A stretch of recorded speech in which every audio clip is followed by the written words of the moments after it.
ada maksud Tuhan memberikan visi yang besar itu kepada saudara. Amin, saudaraku. Tapi kita juga mau belajar sedikit mengenai Yusuf ini dengan mimpinya yang besar. Kita tahu pada waktu setelah Yusuf menerima mimpi yang besar itu, maka tidak langsung jadi besoknya dia menerimanya. Ada jangka waktunya, ada prosesnya. Demikian juga kita. Malam ini kita nyalakan kembali. Tapi kalau minggu depan gak langsung digenapi, dan kami pun pulang pada hari Sabtu, jangan lagi redup. Sama seperti kisah Yusuf punya happy ending, saudara pun punya happy ending. Saudara adalah pemenang karena lebih dari orang-orang yang menang. Kalau Yusuf ditolong Tuhan, padahal itu adalah perjanjian lama di mana Roh Kudus tidak dicurahkan kepada semua orang, apalagi kita di zaman perjanjian baru ini. Saudaraku, Yusuf mengalami banyak proses, banyak bentukan. Kita sebagai anak-anak Tuhan jangan takut dibentuk oleh Tuhan. Demi mencapai visi yang besar itu, karakter kita harus sebanding. Itu sebabnya diizinkan Tuhan kita mengalami bentukan. Bayangkan kalau anak kecil menerima warisan 1 miliar dan diberikan begitu saja tanpa ada perwaliannya. Maka uang 1 miliar tersebut kepada anak kecil itu tidak akan membawa kebaikan. Karena dia tidak cukup dewasa untuk memakainya. Dia tidak mengerti pun itu. Hari ini dia beli lollipop, besok es krim, besok makan Indomie. Apa dia mau beli, dia beli. Lalu orang akan menipu dia, bahkan mau mencelakai dia demi merampas uangnya itu. Tapi kalau uang sebesar itu diberikan kepada seorang yang sudah dewasa, yang sudah lama bekerja, maka itu uang akan sangat banyak manfaatnya. Dia tahu bagaimana menginvestasikannya, dia tahu bagaimana untuk menolong pekerjaan Tuhan, dia tahu bagaimana untuk mempersiapkan bagi generasi berikutnya, dan seterusnya. Demikian saudara dan saya, Tuhan berikan visi yang besar, lalu terjadi banyak proses, ada jangka waktu sampai itu digenapi. Jalani dengan sukacita, karena itu semua berguna untuk membentuk kita sehingga kita cukup dewasa, tidak justru hancur oleh keberhasilan kita pada waktu kita sampai pada visi yang besar itu. Sama seperti Yusuf, ada beberapa ujian yang dihadapinya, barulah dia akhirnya sampai pada kegenapan visinya. Sebenarnya tidak cukup 1 malam untuk menceritakannya, tapi saya coba singkatkan, saudaraku. Ujian yang pertama yang dialami Yusuf adalah, kita sebut saja ujian pengkhianatan. Suatu hari Yusuf disuruh ayahnya untuk melihat abang-abangnya di Sikem. Lalu dia patuh. Tapi sampai dia di Sikem, gak ada lagi mereka di sana. Sebenarnya Yusuf bisa pulang. Saking patuhnya.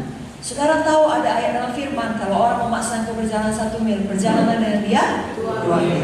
Kira-kira begitulah Yusuf. Dia dapat info bahwasanya abangnya ada di Dotan. Demi patuh kepada ayahnya, dia pergi ke Dotan. Apakah imbalan atas kepatuhannya? Apakah dia diberkati? Tidak. Justru dari jauh abang-abangnya bermufakat membunuh dia. Dimulai dengan membuka jubah kebesaran dari bapaknya, lemparkan dia ke dalam sumur. Saya percaya semua kita tahu masuk ke sumur itu gak bahagia, walaupun itu sumur yang kering. Apalagi kalau abang-abangnya itu melakukannya dengan amarah, ya, dengan dendam, dengan rasa iri yang dahsyat. Saudara bisa bayangkan betapa anak muda ini bingungnya, campakkan ke dalam sumur, berteriak-teriak, menangis, minta tolong dikeluarkan. Tidak tahu kenapa abang-abangnya begitu membenci dia, membunuh dia. Apakah akan dilempari dia dengan batu? Apakah dibiarkan tersiksa, mati kelaparan? Apa yang terjadi dengan hidupnya? Itulah dia alami Yusuf. Tiba-tiba diangkat dia, ditarik dari sumur, dipikirnya sudah siaplah ini bulinya. Tidak, dijual jadi budak. Dari seorang anak manja yang begitu dikasihi ayahnya, dalam sekejap mata berubah jadi seorang budak oleh kebencian saudara-saudaranya.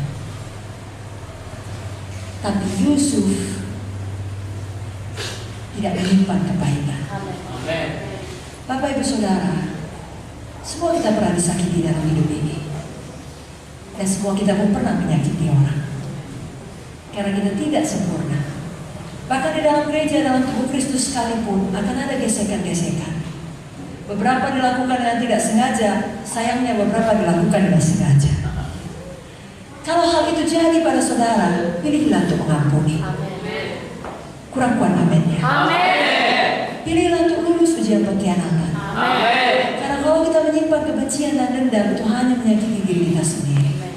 Kalau kita berkata, aku akan mengampuni dia, kalau dia minta maaf lebih dahulu, mungkin sampai Yesus datang, dia tak akan minta maaf. Kenapa? Karena dia merasa dirinya yang benar. Kalau saudara tersiksa, saudara tidak sampai pada panggilan Tuhan. Jangan demikian. Dalam Kejadian 39 ayat 2, ketika Yesus sudah dijual kepada pedagang saudagar Ismail, lalu mereka menjualnya lagi ke Mesir, sampai lagi landing di rumah Potifar, Alkitab menuliskan Allah menyertai dia, sehingga dia berhasil dalam apa yang dikerjakannya. Saya yakin kalau Yusuf menyimpan dendam, Tuhan tidak menyertai dia. Karena Tuhan tidak pernah memaksa siapapun. Karena dia melepaskan pengampunan, maka Tuhan dapat menyertai dia, dan dia dapat berhasil dalam pekerjaan. Apa ada di sini mau mengampuni orang-orang yang menjahatinya? Semua angkat tangannya, katakan saya. Kalaupun saudara katakan sangat berat, Tuhan mengerti. Amin saudaraku. Roh Kudus yang akan menolong saudara. Saudara merasa tidak mampu, akukan dulu dengan iman. Roh Kudus akan memimpin dan memampukan saudara. Jangan keraskan hati. Jangan biarkan akar pahit tumbuh saudaraku. Dalam buku Ibrani 12 ayat 15 katakan, jagalah supaya jangan ada seorang pun menjauhkan diri dari kasih karunia Allah, agar jangan tumbuh akar yang pahit yang menimbulkan kerusuhan dan yang mencemarkan banyak orang. Kalau seorang tidak mau mengampuni, dapat tumbuh akar yang pahit. Kenapa? Karena ketika dia disakiti, dia terus merasa tersakiti. Biasanya orang yang tersakiti akan menyakiti orang lain lagi. Kenapa? Ada akar pahit di dalam. Biarlah saudara manis hati saudara. Menang atas ujian pengkhianatan. Haleluya.